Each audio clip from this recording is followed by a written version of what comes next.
from Bhagavad Gita, chapter 15, text 7, purport by His Divine Grace, A.C. Bhaktivedanta Swami Srila Prabhupada. The living entities, not only human beings and the cat and dogs, but even the greater controllers of the material world, Brahma, Lord Shiva, and Vishnu, are all parts and parcels of the Supreme Lord. They are all eternal, not temporary manifestations. So here it said that we, the living entities, so human beings are parts and parcels of God. But even the animals, the cats, the dogs, the trees, the pigs, the chickens, they're all parts of Krishna. They're all eternal parts of Krishna. And also Lord Brahma, Lord Shiva, and Lord Vishnu are also parts of Krishna. Eternally, not temporary, not that we exist for a certain time and don't exist anymore. No, they eternally continue to exist. The word karshati, struggling or grappling hard, is very significant. The conditioned soul is bound up as though shackled by iron chains. He is bound up by the false ego, and the mind is the chief agent which is driving him in this material existence.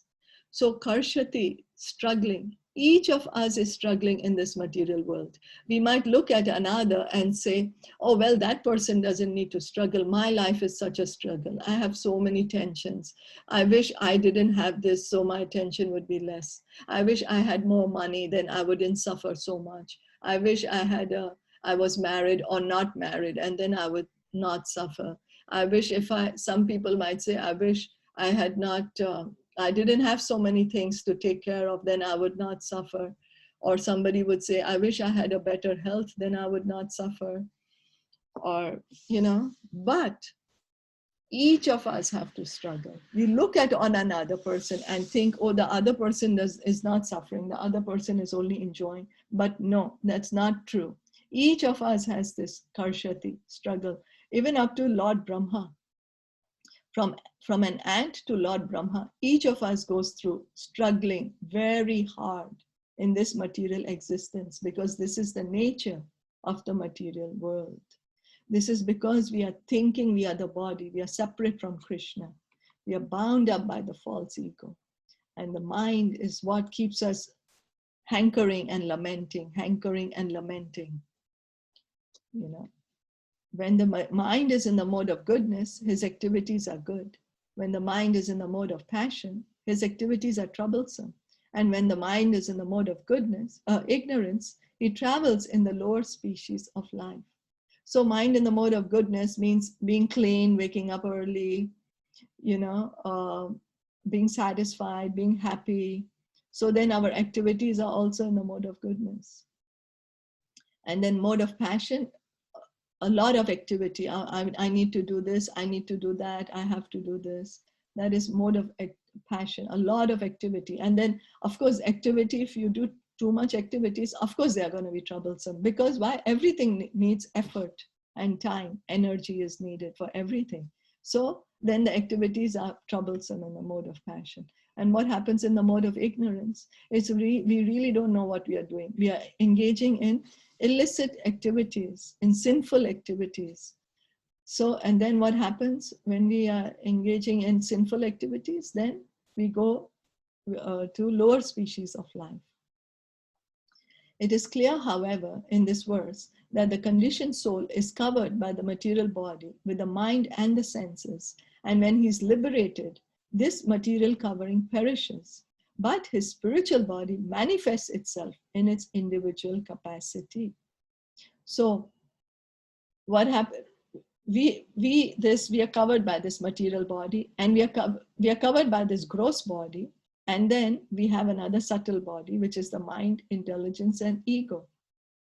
So when we engage in devotional service, the more we engage in devotional service, our subtle body becomes purified, our mind becomes purified, our false ego turns into the true ego, that I'm eternal part and parcel of Krishna. So then we are not bothered with this. Then our mind does not bother us, but in fact helps us to do more and more bhakti. And then our body becomes spiritual, because the only thing we are doing with this body is spiritual activities. So although it might look like any other body, but we are not using it for material sense gratification, but we are just using it for devotional service. So it becomes a spiritual body. The following information is there in the Madhyanayana Shruti. Sava Esha Brahmanishta idam Shariram Martyam Atsirjya Brahma Bishampadya Brahmana Pashyati Brahmana Shnanoti Brahmanevedanam Vedam Sarvam Anubhavati. It is stated here that when a living entity gives up this material embodiment and enters into the spiritual world, he receives his spiritual body, and in his spiritual body, he can see the Supreme Personality of Godhead face to face. He can hear and speak to him face to face, and he can understand the Supreme Personality as he is. So when we engage in devotional service, what happens? After we give up this body, we go to the spiritual world. We go back home, back to Godhead. And over there, we have a spiritual body. We'll have our true eternal body, which we never have, which never changes. We don't have to give that body up anytime. And in the spiritual world, we can see God face to face. We can speak to him. We can see him. We can speak to him. And then from Smriti also, it is understood, Vasanti Yatra Purusha, Sarve Vaikunta Murtaya. In the spiritual planets, everyone lives in bodies featured like the Supreme Personality of Godheads. As far as bodily construction is concerned, there is no difference between the part and parcel living entities and the expansions of Vishnu Murti. In other words, at liberation, the living entity gets a spiritual body by the grace of the Supreme Personality of Godhead. So even though we are parts and parcels of Krishna, we are also Sachidananda. Krishna is also Sachidananda. So when we go back to the spiritual world, our body is also Sachidananda. Our body is not made of earth, water, air, fire, ether, mind, intelligence, and false ego. No, it is Sachidananda. And in fact, when we go, there is a type of a liberation where we can have the same bodily features as the Lord, where there are certain Vaikuntha planets where Lord Vishnu stays, and everybody else in that planet also looks like Vaikuntha, like Lord Vishnu. Everybody has 4 arms. So if we want, we can also become like that. By doing bhakti, by purifying ourselves, if we want to have a form same like the Lord, we can. By going to that spiritual planet. Is that okay? Is that clear? Yes. Okay.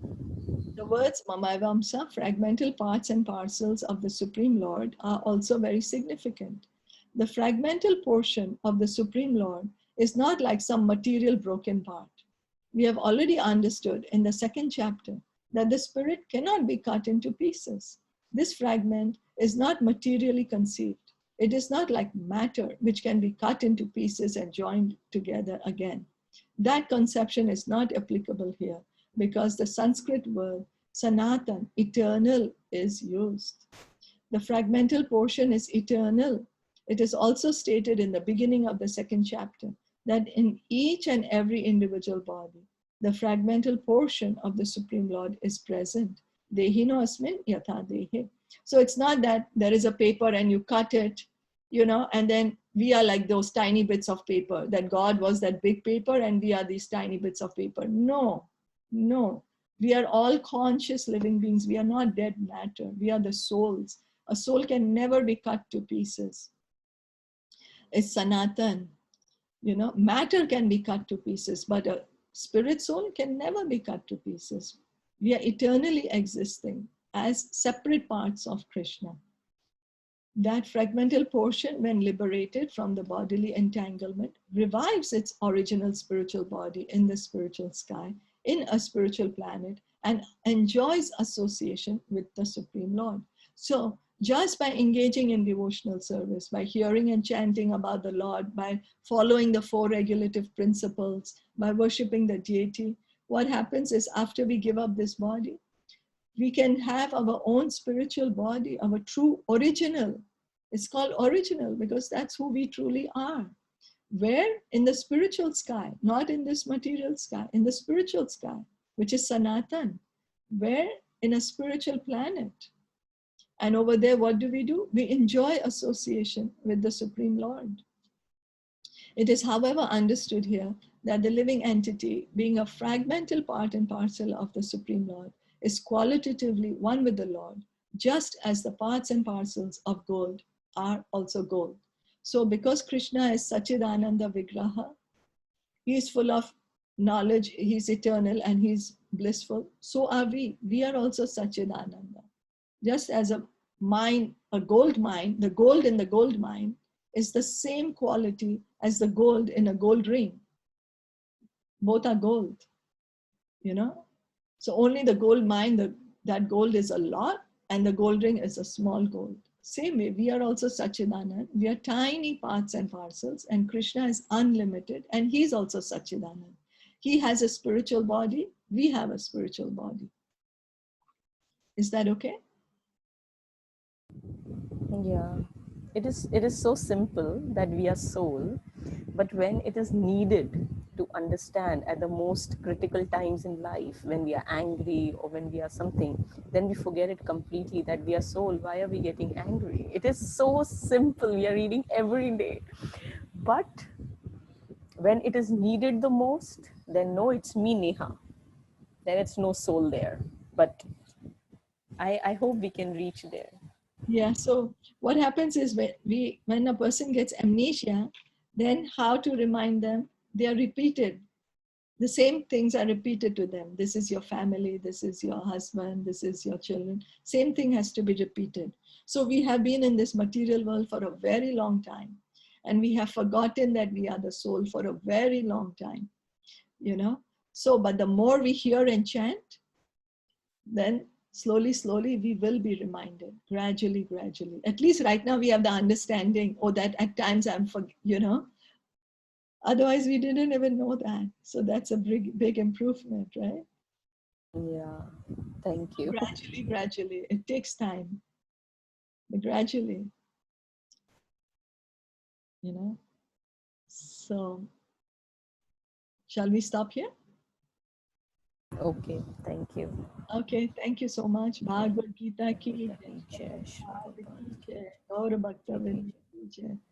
Gaura Premanande. Hari Hari Bol. Thank you.